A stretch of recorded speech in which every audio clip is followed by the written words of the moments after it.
साथियों, आप सभी का इस प्लेटफॉर्म पर स्वागत है। यहाँ पर हम लोग MPPCS की जो प्रारंभिक परीक्षा 11 अप्रैल 2021 को होनी है, उसके लिए टेस्ट सीरीज लगा रहे हैं।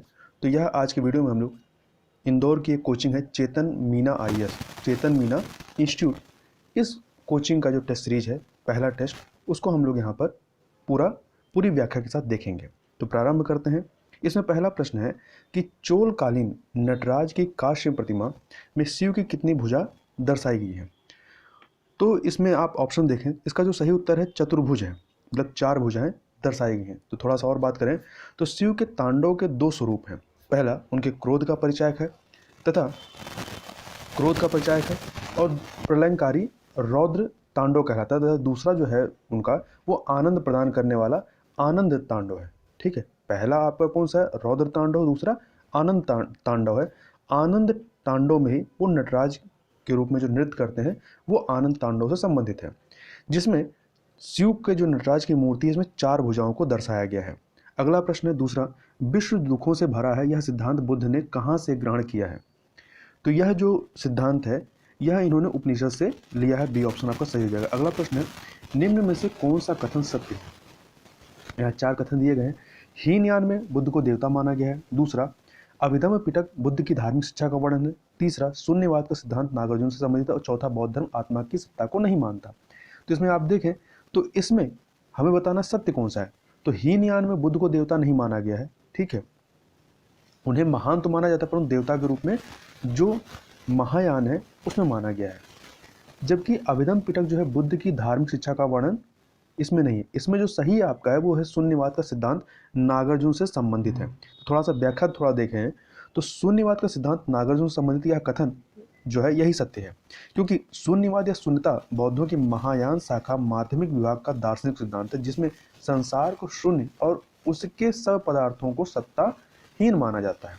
जबकि यदि हीनयान की बात करें तो हीनयान संप्रदाय के लोग परिवर्तन अथवा सुधार के विरोधी थे और यह बौद्ध धर्म के प्राचीन आदर्शों का ज्यों का त्यों बनाए रखना चाहते थे तथा हीनयान बुद्ध जी की पूजा भगवान के रूप में न करके बुद्ध जी को केवल महापुरुष मानते थे।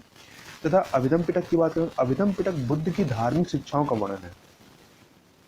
यह कथन सही नहीं है। क्यों? क्योंकि इसमें प्रश्नोत्तर शैली में बौद्ध दर्शन की जानकारी दी गई है, तो यह बौद्ध दर्शन से संबंधित है।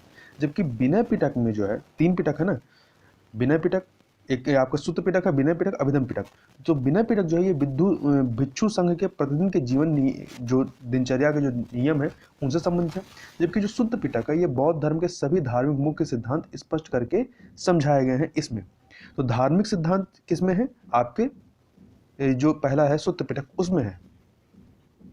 अगला है, निम्न में से कौन सा स्थल गुजरात में स्थित नहीं है। तो इसमें आप देखें रंगपुर, लोथल, धौलावीरा, ये तीनों के तीनों ही गुजरात में स्थित हैं। तो इसमें रंगपुर जो है गुजरात के काठियावाड़ में शुक भादर नदी के समीप स्थित है। यहाँ पर पूर्व हड़प्पा कालीन संस्कृति के अवशेष मिले। वहीं लोथल गुजरात में स्थित है और इसकी खोज सन 1954 में 1954 में हुई थी, जो कि एक बंदरगाह था जिसे मिनी हड़प्पा के नाम से भी जाना जाता है लोथल को। धौलावीरा भारत का एक विशाल ऐतिहासिक नगर है जो कि आपका गुजरात में स्थित है। अगला प्रश्न है कि निम्न में से नास्तिक दर्शन कौन सा है। दर्शन नहीं है, निम्न में नास्तिक दर्शन नहीं है। तो इसमें आप देखें चारवाक, बौद्ध, जैन तीनों के तीनों ही जो हैं ये नास्तिक दर्शन में आते हैं, मतलब इनमें से कोई नहीं है। डी ऑप्शन आपका सही हो जाएगा। तो भारतीय दर्शन परंपरा में यह माना जाता है जो दर्शन वेदों को नहीं मानते उन्हें नास्तिक दर्शन कहा जाता है, जैसे कि आजीवक है, जैन दर्शन, चारवाक, बौद्ध दर्शन, ये सब के सब। मौर्य काल में राजस्व विभाग के प्रधान कौन होते थे। तो राजस्व विभाग का जो प्रधान होता था वो समाहर्ता कहा जाता था। क्या कहा जाता था, समाहर्ता। तो मौर्य काल में प्रशासन मुख्य रूप से राजा में निहित था। प्रशासन के प्रमुख अंगों कार्यपालिका, व्यवस्थापिका एवं न्यायपालिका पर उसका नियंत्रण होता था। कौटिल्य की अर्थशास्त्र एवं अशोक के शिलालेख में मंत्रिपरिषद के बारे में चर्चा की गई है और मंत्रिपरिषद के सदस्यों का चुनाव योग्यता के आधार पर किया जाता था, जिसमें पुरोहित, सेनापति, सन्निधाता और युवराज सम्राट की मंत्रिपरिषद के प्रमुख सदस्य थे। कौटिल्य द्वारा रचित पुस्तक अर्थशास्त्र में मंत्रिपरिषद सदस्यों को तीर्थ कहा गया। क्या कहा गया है, तीर्थ कहा गया है, जिसमें सन्निधाता जो यहाँ चर्चा लिखा गया है, सन्निधाता जो थे ये राजकीय कोषाध्यक्ष से संबंधित थे। समाहर्ता राजस्व विभाग के प्रधान होते थे। प्रशासता राजकीय कागजातों को सुरक्षित रखने वाला था। राजकीय आज्ञा को लिपिबद्ध करने वाला अधिकारी होता था, मंत्री होता था। आठविक जो वन विभाग का जो प्रधान अधिकारी होता था उसे आडविक कहा जाता था।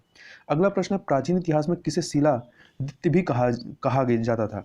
तो हर्ष को जो है शिलादित्य भी कहा जाता था। हर्षवर्धन जो है 590 से लेकर 647 ईस्वी तक ये इनका शासन रहता है। ये प्राचीन भारत में एक राजा थे जिसने उत्तरी भारत में अपना एक सुदृढ़ साम्राज्य स्थापित किया था, और यह अंतिम हिंदू सम्राट था जिसने पंजाब छोड़ करके शेष समस्त उत्तरी भारत पर राज्य किया। इसके साथ ही हर्ष एक विद्वान था जो शिलादित्य के नाम से रचना लिखता था। इनकी प्रसिद्ध जो रचनाएं हैं 3 महत्वपूर्ण है, नागानंद, रत्नावली और प्रियदर्शिका। ये संस्कृत साहित्य की अमूल्य निधियां हैं, जबकि चंद्रगुप्त, अशोक ये जो है ये मौर्य शासक रहे, और कनिष्क जो है कुषाण राजवंश के शासक थे, मतलब से संबंधित शासक थे। अगला प्रश्न है, पृथ्वीराज विजय के लेखक कौन है? तो पृथ्वीराज विजय के जो लेखक हैं वो हैं जयानक हैं। तो पृथ्वीराज विजय एक प्राचीन संस्कृत ग्रंथ है जिसकी रचना 12वीं शताब्दी में कश्मीरी पंडित जयनायक ने की थी। इस ग्रंथ के माध्यम से पृथ्वीराज तृतीय के विषय में जानकारी मिलती है, जबकि कल्हड़ ने राजतरंगिणी की रचना की जो कि एक संस्कृत ग्रंथ है। इसमें कश्मीर का इतिहास वर्णित है। तथा एक और पुस्तक है पृथ्वीराज रासो। तो पृथ्वीराज विजय और पृथ्वीराज रासो में कंफ्यूज मत होइएगा। पृथ्वीराज जो रासो है उसके रचनाकार कौन है? चंद्रवरदाई हैं। तो चंद्रवरदाई हिंदी साहित्य के आदिकालीन कवि तथा पृथ्वीराज चौहान के मित्र थे। उन्होंने पृथ्वीराज रासो नामक प्रसिद्ध हिंदी ग्रंथ, मतलब हिंदी पुस्तक या कह सकते हैं हिंदी ग्रंथ की रचना की। जबकि बिल्हड़ के बारे में बात करें तो 11वीं शताब्दी के भारत के प्रसिद्ध कवि थे जिनकी रचना चौर पंचाशिका और विक्रमांक देव चरित प्रसिद्ध है। अगला प्रश्न है, किस राजवंश को मोतियों का देश भी कहा जाता था? किस राजवंश को मोतियों का देश भी कहा जाता था? तो पांड्य जो राजवंश था इसे कहा जाता था। तो डी ऑप्शन आपका सही हो जाएगा, पांड्य। इसके बारे में और देखें तो पांड्य राजवंश का प्रारंभिक उल्लेख पढ़नी की अष्टधाई में मिलता है। इसके अतिरिक्त अशोक के अभिलेख, महाभारत एवं रामायण में भी पांड्य साम्राज्य के विषय में जानकारी मिलती है। मेगास्थनीज पांड्य राज का उल्लेख माबर नाम से, किस नाम से? माबर नाम से करता है, जो कि मोतियों के लिए प्रसिद्ध है। इसकी राजधानी मदुरा अपने कीमती मोतियों, उच्च कोटि के वस्त्रों एवं उन्नतशील व्यापार के लिए प्रसिद्ध था। अगला प्रश्न है कि अशोक ने किस अभिलेख में जनता को धार्मिक जीवन बिताने के लिए प्रेरित किया था? तो इससे पहले एक प्रश्न और छूट रहा है यहाँ पे, 11वां नंबर क्वेश्चन जो है, 11वां जो है, एक सेकेंड, ये 10 भी छूटा है। क्वेश्चन नंबर 10 देखें, किस रचना को बौद्ध दर्शन धर्म का विश्वकोश कहा जाता है? तो जो महाविभाष सूत्र है, इसे बौद्ध धर्म का विश्वकोश कहा जाता है। इसके बारे में और देखें तो बौद्ध का रामायण बुद्ध चरित्र को कहा जाता है। बौद्ध का रामायण जो है वो बुद्ध चरित्र को कहा जाता है तथा महाविभाषा सूत्र के रचनाकार वसुमित्र हैं, और इसे ही बौद्ध धर्म का विश्वकोश कहा जाता है, महाविभाष सूत्र को। बुद्ध चरितम संस्कृत का महाकाव्य है। बुद्ध चरितम जो है संस्कृत का महाकाव्य, इसके रचयिता अश्वघोष थे। इसकी रचना काल 2री शताब्दी है। इसमें गौतम बुद्ध का जीवन चरित्र वर्णित है। यह महाकाव्य भगवान बुद्ध के संघर्षमय सफल जीवन का उन्नत, उज्ज्वल तथा मूर्त चित्रपट है। तो इसके अलावा बौद्ध दर्शन को दार्शनिक रूप सबसे पहले नागार्जुन ने दिया। अतः इनके द्वारा सभ्य और पठित समाज में बौद्ध धर्म का जितना प्रचार हुआ उतना किसी के द्वारा नहीं हुआ। इनके दर्शन ग्रंथ का नाम था माध्यमिक सूत्र। अगला प्रश्न है, सुभद्रांगी किस प्रसिद्ध शासक की माता थी? तो ये अशोक की माता थी। बौद्ध स्रोतों के अनुसार सुभद्रांगी मौर्य सम्राट बिंदुसार की पत्नी थी तथा चक्रवर्ती सम्राट अशोक की मां थी। चंपा नरेश की, और इसके साथ ही चंपा नरेश की राजकुमारी थी। इन्हें धर्मा तथा जनपद कल्याणी के नाम से भी जाना जाता है। अगला प्रश्न है, अशोक ने किस अभिलेख में जनता को धार्मिक जीवन बिताने के लिए प्रेरित किया था? तो इन्होंने 14वें अभिलेख में यह कार्य किया था। 14वां अभिलेख धार्मिक जीवन जीने की प्रेरणा देती है। 5वां अभिलेख की यदि बात करें तो 5वां अभिलेख अशोक ने लोगों को धम्म में प्रयुक्त करने और धम्म में प्रवृत्त लोगों के कल्याण के लिए शासन के 13वें वर्ष में धम्म महापात्र नामक अधिकारी की नियुक्ति की थी। 6वां जो है सक्रिय प्रशासन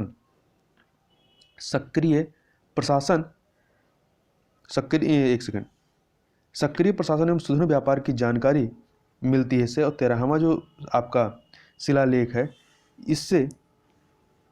इसमें शासन के 8वें वर्ष अर्थात 261 ईसा पूर्व कलिंग विजय की चर्चा की। कलिंग युद्ध जो है, अशोक का हृदय परिवर्तन, पड़ोसी राजाओं का वर्णन, इन सब की जो चर्चा है इस 6वें अभिलेख में मिलती है। अगला प्रश्न, शासक जिसने सर्वप्रथम सेना का निर्माण किया था? यहाँ आपके पहले ऑप्शन देखिए तो ऑप्शन है आपके जरासंध, बिम्बिसार, बृहद्रथ और महापद्मनंद। तो बृहद्रथ जो था ये मगध पर शासन स्थापित करने वाला प्रथम राजा था, बृहद्रथ, जो सबसे शक्तिशाली जो मगध था सबसे शक्तिशाली जनपद था उसमें, और जरासंध जो है बृहद्रथ का क्या था, उत्तराधिकारी था। मतलब बृहद्रथ के बाद कौन आता है, जरासंध आता है। अब अगला प्रश्न, भगवान बुद्ध की मूर्ति सर्वप्रथम किस कला में बनाई गई? तो यह मथुरा कला में सर्वप्रथम बनाई गई थी। भारतीय मूर्ति कला में पहली मथुरा मूर्ति कला और दूसरी गांधार मूर्ति कला है। भगवान बुद्ध की पहली मूर्ति पत्थर मूर्ति में जो है मथुरा मूर्ति कला शैली में चित्तदार लाल पतुआ पत्थर पर बनाई गई थी। अमरावती की कला एक प्रसिद्ध प्राचीन भारतीय कला है तथा आधुनिक आंध्र प्रदेश में स्थित अमरावती जैन मंदिर कला शैली के लिए विख्यात है। अमरावती कला का विकास ऐहोल राजवंश शासक सातवाहन द्वारा किया विकसित शैली है। तो याद रखिएगा ये आपका जो अमरावली शैली है किसके द्वारा विकसित किया गया था? तो यह जो शैली है ऐहोल राजवंश शासक सातवाहन के द्वारा विकसित की गई थी। अगला है गुप्त साम्राज्य का प्रतीक चिन्ह क्या है?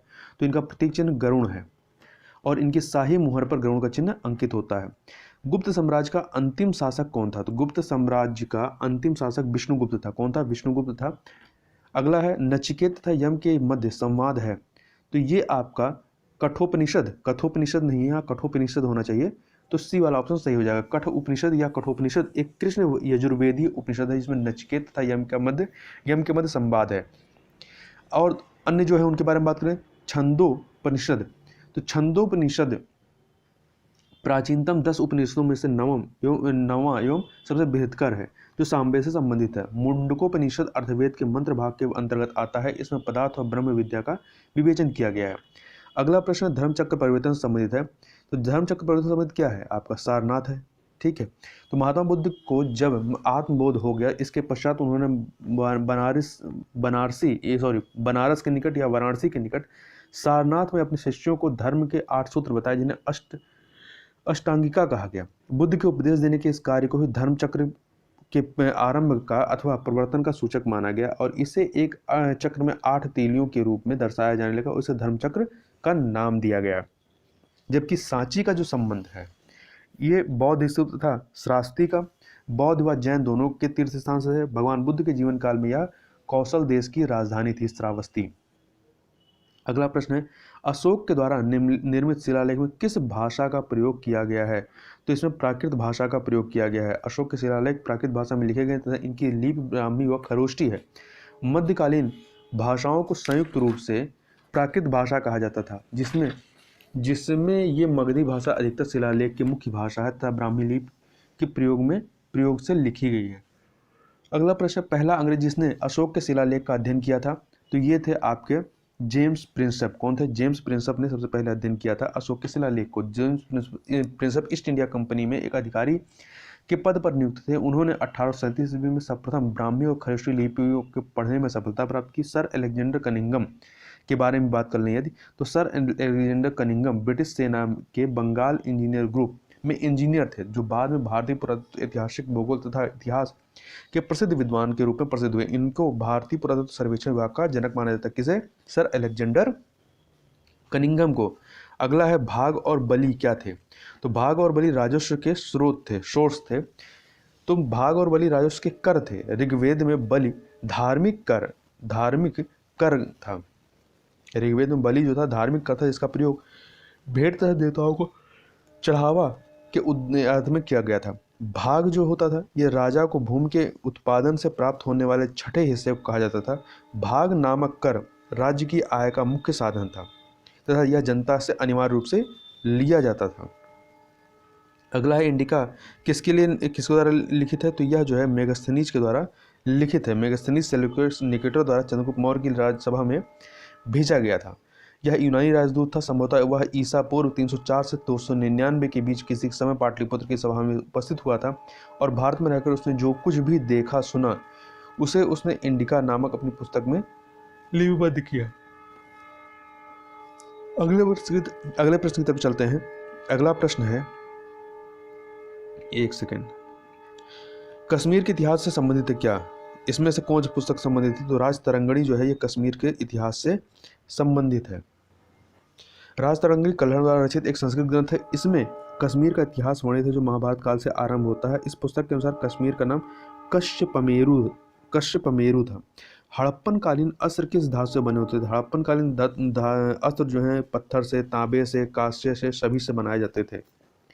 ठीक है, तो सिंधवासी तांबा, टीन एवं दोनों धातुओं को मिलाकर कांस्य धातु का प्रयोग करते थे, जबकि घरेलू उपकरण के रूप में पत्थर के अवशेष भी मिले हैं। अगला प्रश्न, सांख्य दर्शन किससे किससे संबंधित है? तो सांख्य दर्शन जो है ये कपिल से संबंधित है, इसके प्रवर्तक कपिल हैं।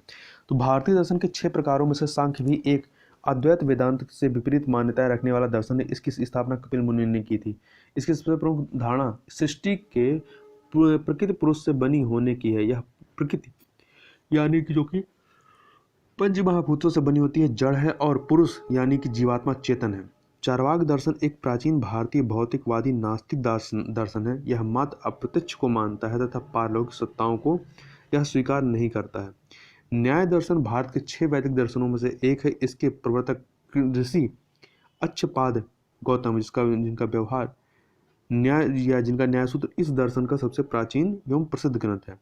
नागार्जुन जो कि बौद्ध दर्शन से संबंधित है, ये शून्यवाद के प्रतिपादक तथा माध्यमिक मत के पुरस्कार प्रख्यात बौद्ध आचार्य थे। नागार्जुन थे शून्यवाद के प्रतिष्ठापक तथा माध्यमिक मत के पुरस्कारक प्रख्यात बौद्ध आचार्य थे। अगले प्रश्न की तरफ चलते हैं। कल्हड़ की पुस्तक का नाम क्या है? तो कल्हड़ की पुस्तक का नाम राजतरंगिणी है। क्या है? राजतरंगिणी है। तो थोड़ा सा राजतरंगिणी के बारे में बात कर लिया जाए।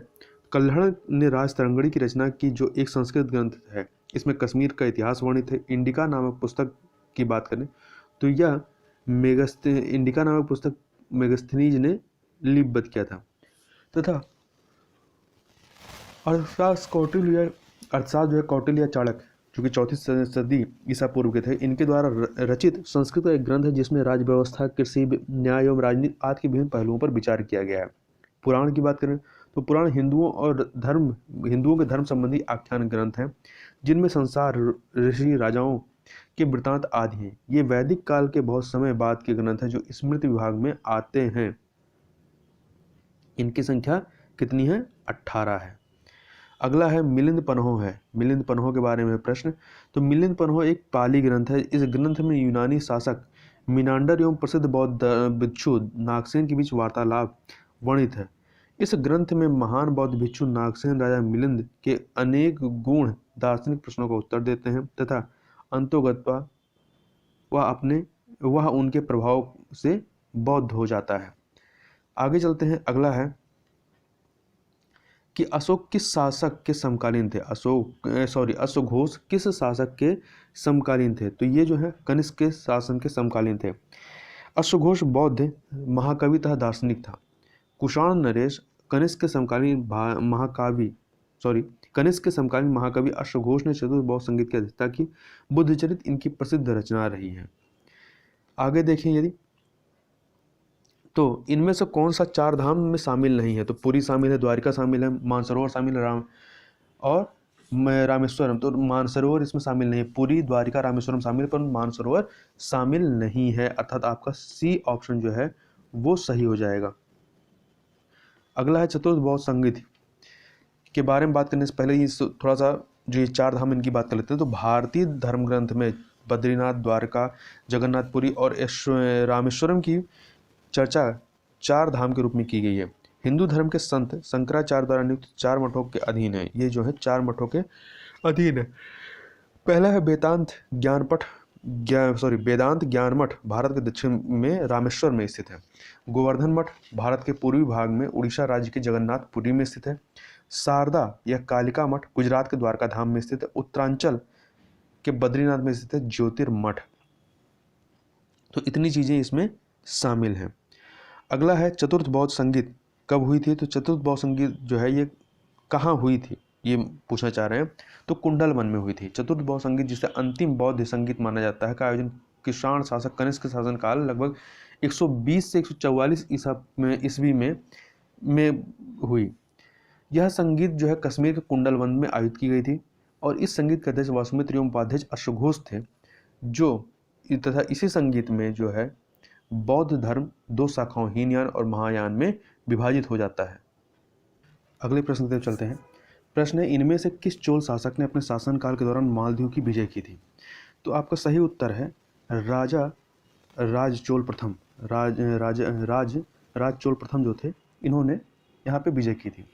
तो राज चोल प्रथम दक्षिण भारत के चोल साम्राज्य के महान चोल सम्राट थे, जिन्होंने 985 से 1014 ईस्वी तक राज किया था या शासन किया था। इनके शासन में चोलों ने दक्षिण में श्रीलंका तथा उत्तर में कलिंग तक साम्राज्य फैलाया।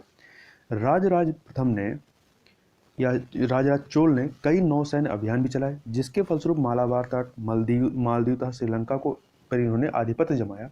राजराज चोल ने हिंदुओं के विशालतम मंदिरों में से एक तंजौर के बृहदेश्वर मंदिर का निर्माण भी करवाया था। आगे चलते हैं। इनमें से किसने लक्ष्मी देवी की आकृति का अंकन अपने सिक्कों में और अपना नाम, मतलब सिक्कों में लक्ष्मी देवी का अंकन था और अपना नाम भी उकरवाता है, मतलब अंकित करवाता है? तो मोहम्मद गोरी ने कार्य किया था। बी वाली ऑप्शन सही हो जाएगा। मोहम्मद गोरी ने सर्वप्रथम स्वर्ण निर्मित सिक्का जारी किया। इन सिक्कों पर एक और स्वयं मोहम्मद बिन सामी देवनागरी लिपि में तथा दूसरी ओर पद्मासन मुद्रा में देवी लक्ष्मी विराजमान है। अगला प्रश्न है कि कौन सा जोड़ा इसमें सही सुमेलित नहीं है? तो इसमें आप देखें, बाज बहादुर मालवा सही, मुजफ्फर शाह गुजरात, यूसुफ आदिल शाह जो है, यूसुफ आदिल शाह ये अहमदनगर नहीं होना चाहिए बल्कि बीजापुर होना चाहिए, इसलिए आपका सी ऑप्शन जो है गलत है। कुली कुतुब शाह गोलकुंडा संबंधित थे। तो मोहम्मद आदिल शाह ये बीजापुर के 7वें शासक थे, जो कि 1627 ईस्वी में शासक बनते हैं। अगला है, विजयनगर साम्राज्य की स्थापना के समय दिल्ली का सुल्तान कौन था? तो दिल्ली का सुल्तान उस समय जो है मोहम्मद बिन तुगलक था। ये 1336 ईस्वी में इस विजयनगर साम्राज्य की स्थापना संगम राजवंश के दो भाई हरिहर और बुक्का के द्वारा की जाती है। ठीक है, और इस समय सल्तनत काल में या कहते हैं दिल्ली में शासन किसका था? मोहम्मद बिन तुगलक का था। अगला प्रश्न है, मुगल काल के दौरान काजी उल कुजुद का सही अर्थ क्या होगा? काजी उल कुजुद का सही अर्थ क्या होगा? तो ये सर्वोच्च न्यायिक प्राधिकरण, अर्थात सी वाला ऑप्शन आपका सही हो जाएगा। तो मुगल बादशाह सभी मुकदमों का निर्णय स्वयं नहीं कर सकते थे, इसलिए उन्होंने राजधानी में एक मुख्य काजी या जिसे काजी उल कुजत कहते थे नियुक्त किया, जो मुस्लिम कानून के अनुसार न्याय करता था। मुख्य काजी की सहायता के लिए मुफ्ती नियुक्त होते थे, जो कानून की व्याख्या करते थे और उसी के आधार पर मुख्य काजी निर्णय देता था। जबकि वित्त विभाग का प्रमुख कौन होता था? दीवाने वजारत होता वित्त विभाग का प्रमुख दीवाने वजारत होता था। और सार्वजनिक नैतिकता का अभिचेतक कौन होता था? ये एक कुल असद्र कहलाता था। ठीक है, और यहाँ पे एक प्रश्न ऊपर और 35 नंबर है कि इनमें से कौन मुगल बादशाह रोशन अख्तर के नाम से भी जाना जाता था? तो मोहम्मद शाह, जिसका पूरा नाम मोहम्मद शाह रंगीला भी कहते थे, इसको रोशन अख्तर के नाम जानते थे। तो नासिरुद्दीन मोहम्मद शाह का जन्म का जो नाम था वो रोशन अख्तर था। ये 1719 से लेकर 1748 तक मुगल बादशाह था और इसे मोहम्मद शाह रंगीला के नाम से भी जाना जाता है। इसके शासनकाल में ही 1739 में नादिर शाह ने भारत पर आक्रमण कर दिल्ली में भयानक लूट फैलाई और दिल्ली में कोहनूर हीरा समेत तख्ते ताउस को लूटकर ले जाता है।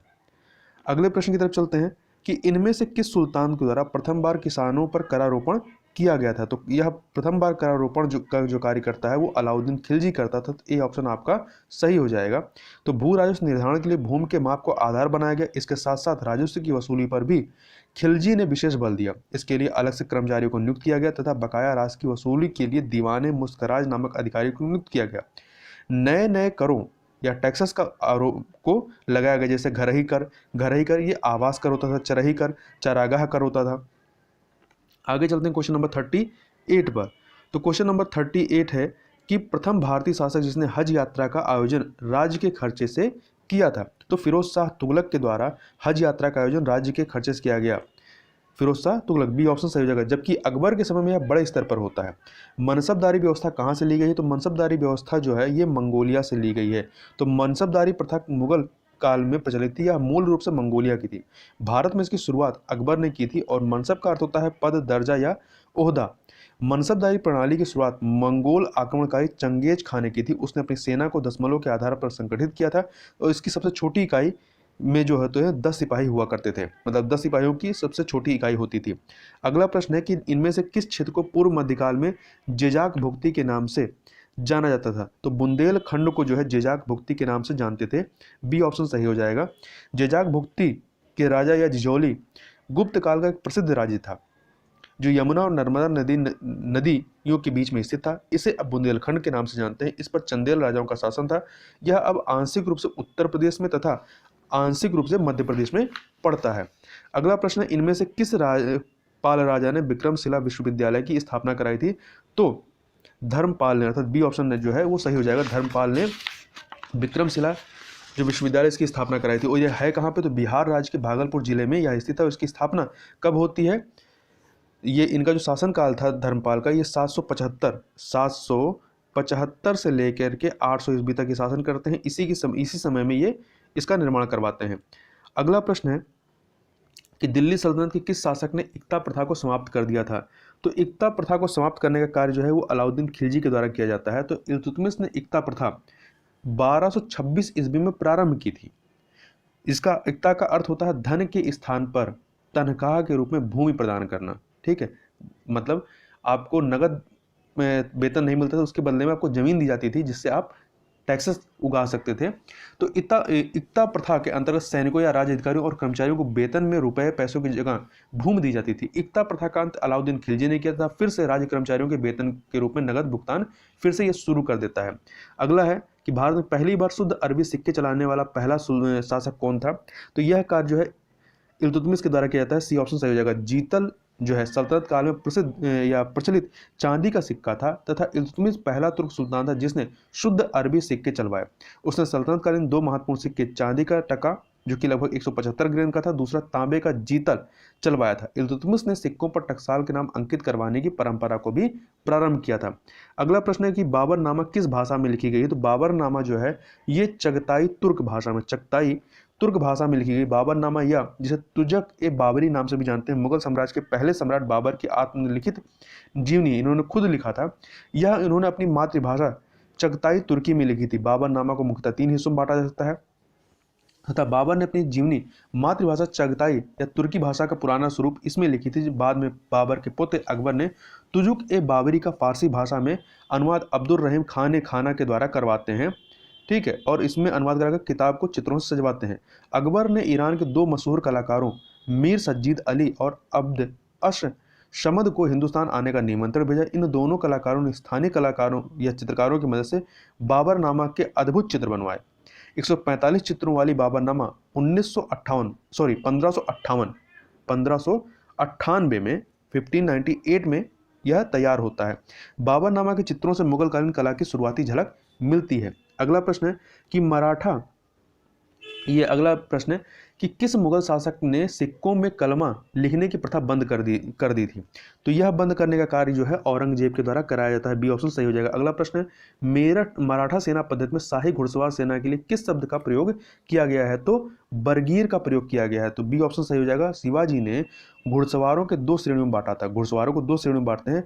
बरगीरियों को घोड़े तथा शस्त्र जो है राज्य की ओर से मिलते हैं, जबकि जो सिलहदार इनको घोड़े और शस्त्रों की स्वयं व्यवस्था करनी पड़ती थी। सेना का नियंत्रण करने के लिए क्रमिक रीत से नायकों, जुमालदारों, हजारियों और पंच हजारियों की नियुक्ति की जाती थी। इन सब के ऊपर एक सरनौबत घुड़सवार होता था तथा समस्त सेना के ऊपर सेनापति होता था। अगला प्रश्न, सम्राट जेम्स प्रथम का राजदूत जो 1615 में जहांगीर के दरबार में आता है कौन था? तो सर थॉमस रो थे।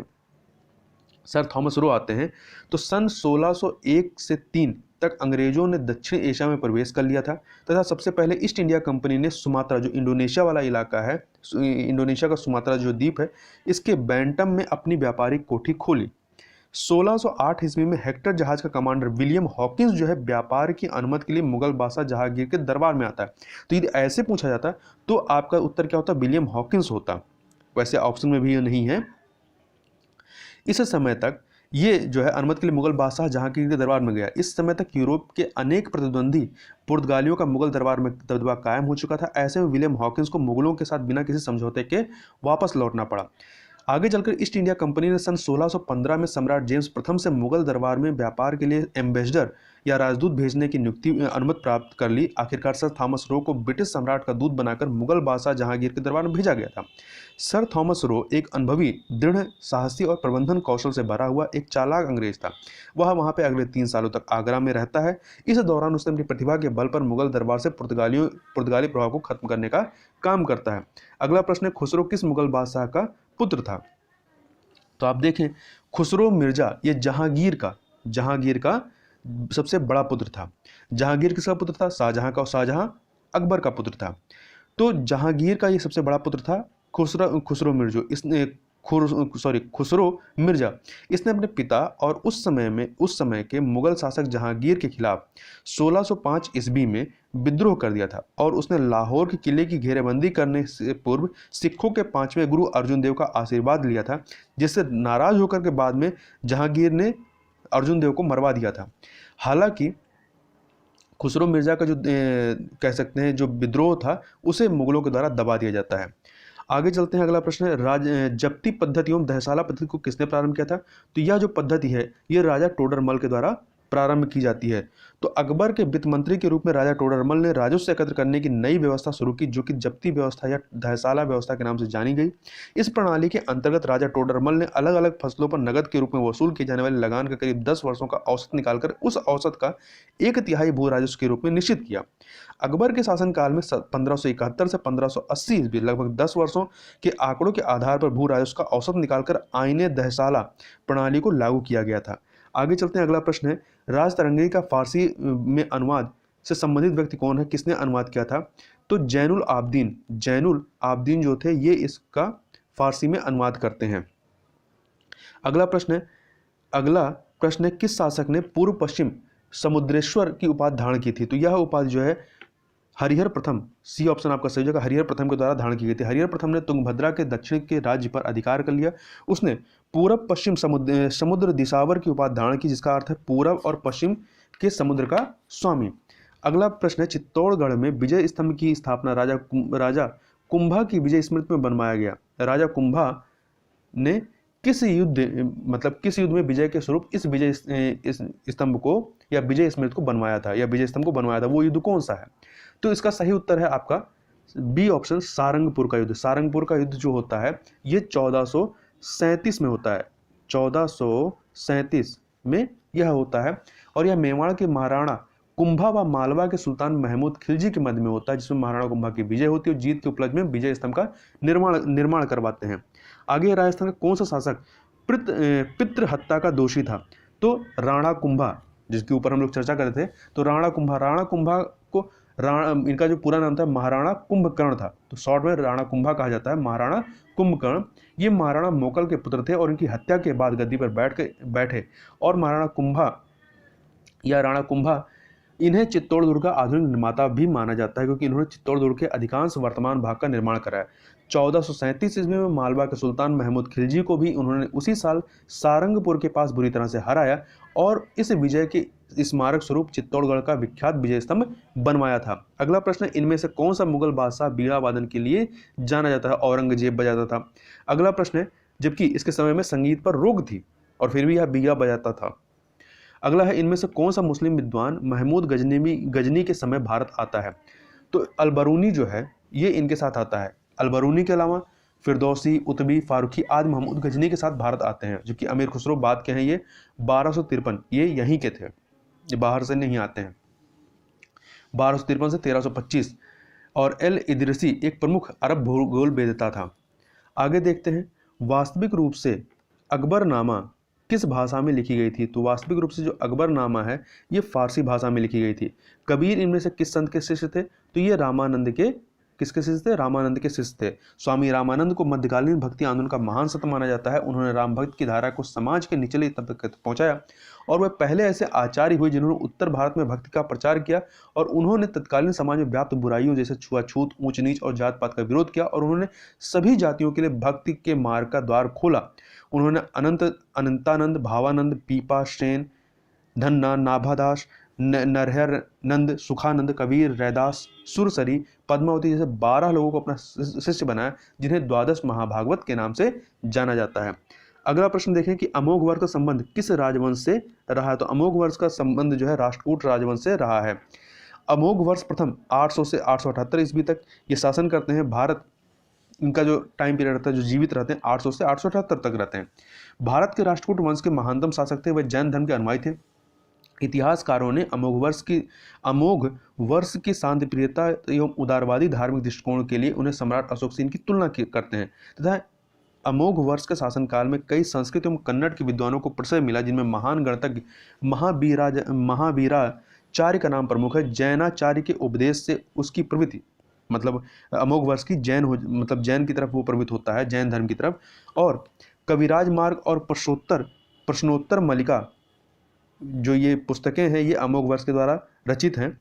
और उसी ने, अमोघ वर्ष ने ही मान्यखेत राजधानी बनाई और अपने अंतिम दिनों में राज्यकार्य मंत्रियों युवराजों पर छोड़कर वह विरक्त रहने लगा था।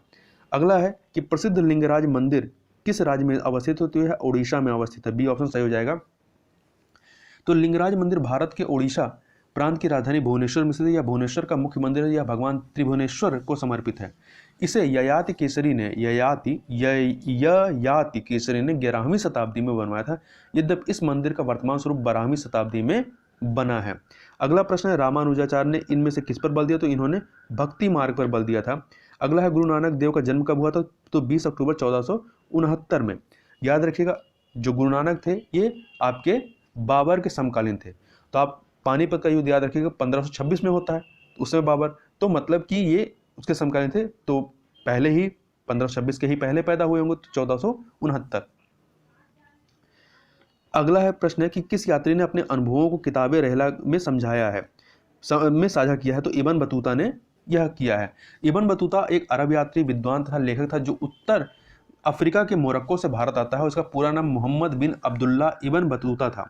इब्न बतूता मुसलमान यात्रियों में सबसे महान था और भारत के उत्तर पश्चिम द्वार से प्रवेश करने के बाद सीधे दिल्ली पहुंचा, जहां जो है सल्तनत के शासक मोहम्मद तुगलक ने उसका बड़ा आदर सत्कार किया और उसे राजधानी का काजी नियुक्त किया। इस पद पर पूरे 7 साल तक यह रहता है और बाद में इसे मोहम्मद तुगलक ने चीन के बादशाह के पास अपना राजदूत बनाकर भेजा है। इसके द्वारा अरबी भाषा में लिखा गया यात्रा वृत्तांत, जिसे रिहला कहा जाता है, 14वीं शताब्दी में भारतीय उपमहाद्वीप के सामाजिक तथा सांस्कृतिक जीवन के विषय में बहुत ही रोचक जानकारियां देता है। अगला प्रश्न है, पटना में किस सिख गुरु का जन्म होता है। तो यहाँ पर जो है सिखों के जो 10वें गुरु रहे गुरु गोविंद सिंह, इनका यहाँ पर जन्म हुआ था।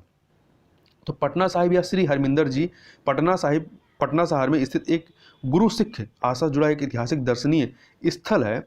यहाँ सिखों के 10वें गुरु गुरु गोविंद सिंह का जन्म स्थान है। गुरु गोविंद सिंह का जन्म 26 दिसंबर 1666 ईस्वी को हुआ था। उनका बचपन का नाम गोविंद राय था और यहाँ पर महाराजा रंजीत सिंह के द्वारा बनवाया गया गुरुद्वारा है, जो स्थापत्य कला का सुंदर नमूना है। अगला प्रश्न है, सामुद्रिक शक्ति किस वंश का विशिष्ट लक्षण है। तो चोलों का विशिष्ट लक्षण रहा है ये। भारतीय ट्रेड यूनियन कांग्रेस के पहले अध्यक्ष कौन थे। तो लाला लाजपत राय थे। तो 1920 में स्थापित अखिल भारतीय ट्रेड यूनियन कांग्रेस, यह शॉर्ट में हम लोग कहते हैं AITUC, में तत्कालीन लगभग 64 श्रमिक संघ शामिल हो गए। NM जोशी, लाला लाजपत राय एवं जोसेफ बेपिस्टा के प्रयत्नों से 1920 ईस्वी में स्थापित अखिल भारतीय ट्रेड यूनियन कांग्रेस पर वामपंथियों का प्रभाव बढ़ने लगा। इसे शॉर्ट में एटक भी कहते हैं। तो एटक के प्रथम अध्यक्ष लाला लाजपत राय थे और यह सम्मेलन 1920 ईस्वी में बंबई में होता है और इसके उपाध्यक्ष कौन थे। जोसेफ बेपिस्टा थे। इसके उपाध्यक्ष जोसेफ बेपिस्टा थे और महामंत्री दीवान चमन लाल थे। अगला प्रश्न, निम्नलिखित में से किस भारतीय नेता ने खिलाफत आंदोलन जो 1920 में होता है इसका समर्थन नहीं किया था। तो मदन मोहन मालवीय ने नहीं किया था। इसके अलावा मोहम्मद अली जिन्ना भी ने इसका समर्थन नहीं किया था। आगे देखते हैं, सुभाष चंद्र बोस का राजनीतिक गुरु कौन थे। तो सुभाष चंद्र बोस के राजनीतिक गुरु CR दास थे। कौन थे। CR दास थे। आगे चलते हैं, अगला प्रश्न है, मांटेग्यू का जो घोषणा पत्र जारी होता है, तो मांटेग्यू के 20 अगस्त 1947 घोषणा पत्र में क्या अंतर्विष्ट था, कि मतलब क्या क्या शामिल थे। तो पहला, प्रशासन की प्रत्येक शाखा में भारतीयों की बढ़कर भागीदारी, सही है। स्वशासी संस्थाओं का कर्मिक विभाग, ये भी सही है।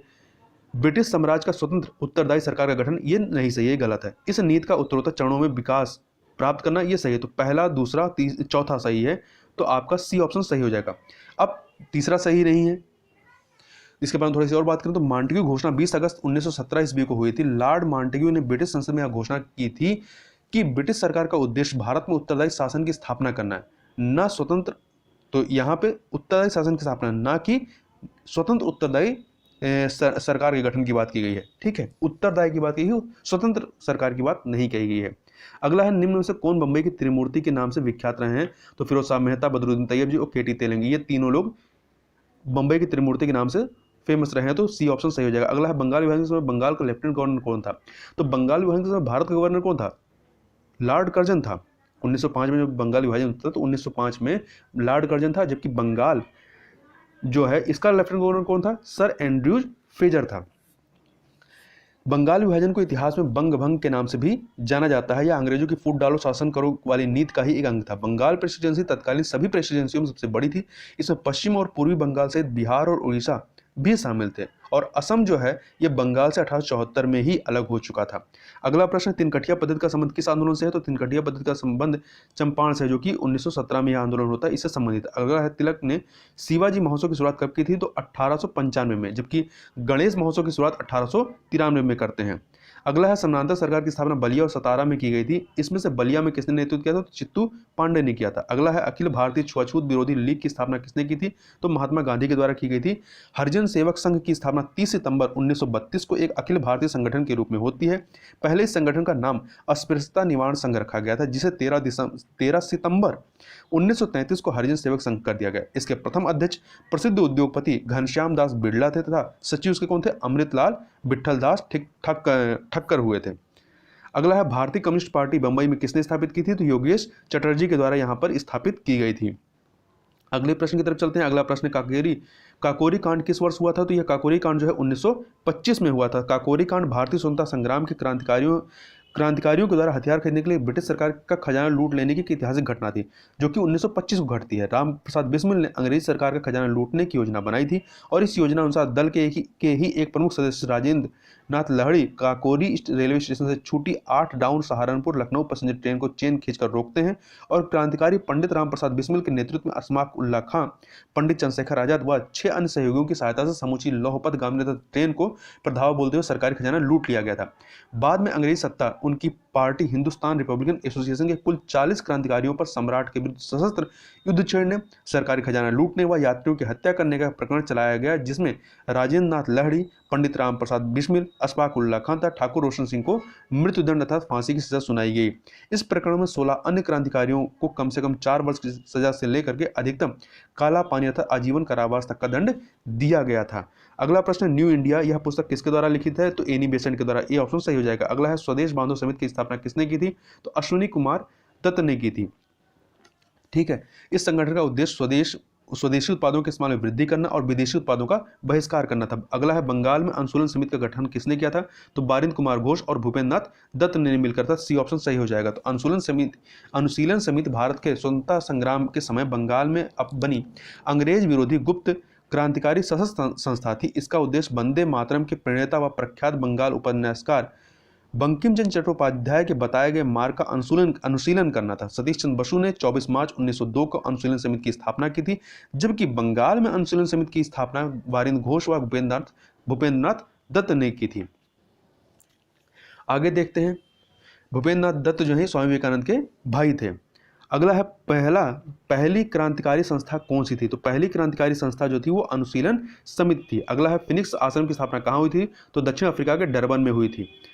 ठीक है, और कब होती है? 1904 में। किसके द्वारा की गई थी? तो महात्मा गांधी के द्वारा इसकी स्थापना की गई थी। अगला है, सर्वेंट्स ऑफ इंडिया सोसाइटी की स्थापना किसने की थी? गोपाल कृष्ण गोखले ने 1905 में महाराष्ट्र के पुणे में स्थापित किया था। इसका उद्देश्य नौजवानों को सार्वजनिक जीवन के लिए प्रशिक्षित करना था। अगला है, हंटर आयोग, जिसमें 3 भारतीय सदस्य थे, इनमें से कौन नहीं था? तो चिमनलाल सीतलवाड़ शामिल थे, सुल्तान अहमद शामिल थे, जगत नारायण शामिल थे, परंतु तैयब जी नहीं शामिल थे इसमें। अगला है, ब्रिटिश कमेटी ऑफ इंडिया की स्थापना कहाँ हुई थी? तो इसकी स्थापना लंदन में हुई थी। अगला है, बेबल योजना तथा शिमला सम्मेलन कब होता है? तो 1945 में होता है। कब होता है? 1945। डी ऑप्शन सही हो जाएगा। अगला है, इसी के बाद थोड़ा सा शिमला आंदोलन, ये जो बेबल योजना है इसको थोड़ा सा देखें तो बेबल प्रस्ताव पर विचार विमर्श से शिमला में 25 जून 1945 को शिमला सम्मेलन का आयोजन किया गया। इसमें 21 21 भारतीय राजनीतिक नेताओं ने हिस्सा लिया। शिमला सम्मेलन में कांग्रेस के प्रतिनिधि के रूप में मौलाना अबुल कलाम आज़ाद तथा मुस्लिम लीग के मोहम्मद अली जिन्ना ने इसमें हिस्सा लिया था। अगला प्रश्न है, किसने कहा था कि बंगाल विभाजन हमारे घाव पर नमक की तरह से है? तो यह जो कथन है ये गोपाल कृष्ण गोखले का है। अगला है, गदर पार्टी का संस्थापक अध्यक्ष कौन थे? तो गदर पार्टी के संस्थापक अध्यक्ष कौन थे? सोहन सिंह भाकना थे। और इसकी स्थापना कब होती है? तो अमेरिका के सैन फ्रांसिस्को के एस्टोरिया में 1913 में होती है। किस लिए? अंग्रेज साम्राज्य को जड़ से उखाड़ फेंकने के उद्देश्य से। और इसके संस्थापक अध्यक्ष जो थे सरदार सोहन सिंह भाकना थे। इसके अतिरिक्त केसर सिंह थथगढ़ उपाध्यक्ष थे, लाला हरदयाल महामंत्री थे, लाला ठाकुरदास धुरी संयुक्त सचिव थे और पंडित कांसीराम मदरौली कोषाध्यक्ष थे। अगला प्रश्न है कि कदम से कदम कदम बढ़ाया जा, खुशी के गीत गाया जा प्रसिद्ध देशभक्ति गीत के रचनाकार कौन रहे हैं? तो ये राम सिंह ठाकुर रहे हैं।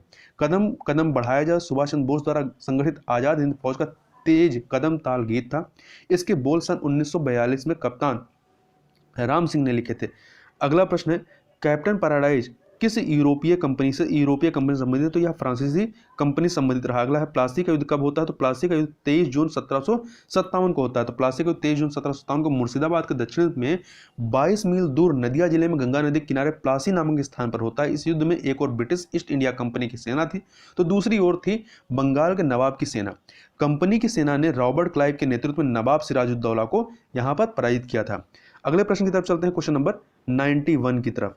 तो 91 क्या है? ईस्ट इंडिया कंपनी को वाणिज्यिक कार्यों से कब वंचित कर दिया गया था? मतलब जो इसका एक तरह एकाधिकार था उसको समाप्त किया गया था। वंचित नहीं किया गया था बल्कि इसके एकाधिकार को समाप्त किया गया था। तो 1813 में किया गया था। ठीक, 1813 में तो ईस्ट इंडिया कंपनी को वाणिज्यिक कार्यों के एकाधिकार समाप्त कर दिया गया था जब 1813 में, जबकि 1858 में राजनीतिक कार्यों से इसको वंचित किया गया था, जब रानी के क्राउन के अंतर्गत इसको लाया जाता है ईस्ट इंडिया कंपनी को। अगला 1857 की क्रांति में इटली का गेरीबॉल्डी की उपमा किसे दी जाती है? तो यह उपमा जो है तत्या टोपे को दी जाती है। किसको? तत्या टोपे को दी जाती है। अगला है, भारत में प्रतिनिधि सरकार की नियुक्ति किस अधिनियम को माना जाता है? तो 1852 भारत में प्रतिनिधि सरकार की नियुक्ति 1852 अधिनियम के माध्यम से के जरिए माना जाता है। अगला है, किस योजना को बालकन प्लान भी कहा जाता है? तो जो 3 जून की योजना थी इसे ही कहा जाता है। तो 3 जून की योजना को के बारे में और देखें तो डिकी बर्ड प्लान या लॉर्ड माउंटबेटन का उपनाम जो था डिकी बर्ड, उसी के नाम पे यह प्लान बनाया गया था। लॉर्ड माउंटबेटन द्वारा 3 जून 1947 में प्रस्तुत किया गया था, जिसमें भारत को कई छोटे छोटे टुकड़ों में बांटने की व्यवस्था थी। इसे बाल्कन प्लान के नाम से भी जाना जाता है। इसमें भारत और पाकिस्तान को 2 पृथक राष्ट्रों के रूप में विभाजित किया गया। अगला है, द्वितीय गोलमेज का आयोजन कब होता है? तो 1931 में। पहला 1930 में होता है, दूसरा 31 में और तीसरा 32 में होता है। और कांग्रेस जो है केवल दूसरे वाले में ही शामिल हुई थी। और कांग्रेस शामिल कौन हुए थे? तो महात्मा गांधी हुए थे। तो द्वितीय गोलमेज सम्मेलन 7 सितंबर 1931 को शुरू होता है, जिसमें कांग्रेस ने भी भाग लिया था, और 1 दिसंबर 1931 को समाप्त हुआ। यह सम्मेलन लंदन में था। यह सम्मेलन सांप्रदायिक समस्या पर विवाद करना असफल रहा। लंदन से वापस आकर गांधी जी ने पुनः सविनय अवज्ञा आंदोलन प्रारंभ किया था। अगला प्रश्न, इंडियन स्ट्रगल पुस्तक के लेखक कौन है? तो इसके लेखक है सुभाष चंद्र बोस। अगला है, 2 सूचियां हैं, मिलाना है। तो इसमें आप देखें, न्याय दर्शन गौतम, सांख्य दर्शन के कपिल हैं, वैशेषिक दर्शन के कणाद हैं, और मीमांसा के जैमिनी है। तो इस प्रकार से आपका जो बी ऑप्शन है वो सही हो जाएगा। अगला है, कौटिल्य का अर्थशास्त्र किस विषय वस्तु पर आधारित होती है? राजनीतिक नीतियों पर आधारित है। अगला है, इंकलाब जिंदाबाद की रचना किसने की थी? तो मोहम्मद इकबाल ने की थी। गीता रास किसने लिखी? तो बाल गंगाधर तिलक के द्वारा इसकी रचना की गई थी। तो इस पुस्तक की रचना लोकमान्य बाल गंगाधर तिलक ने मांडला जेल, जो कि बर्मा में वर्तमान का जो म्यांमार है, यहाँ पर 1910 में लिखी थी, और इसकी भाषा क्या है? मराठी थी।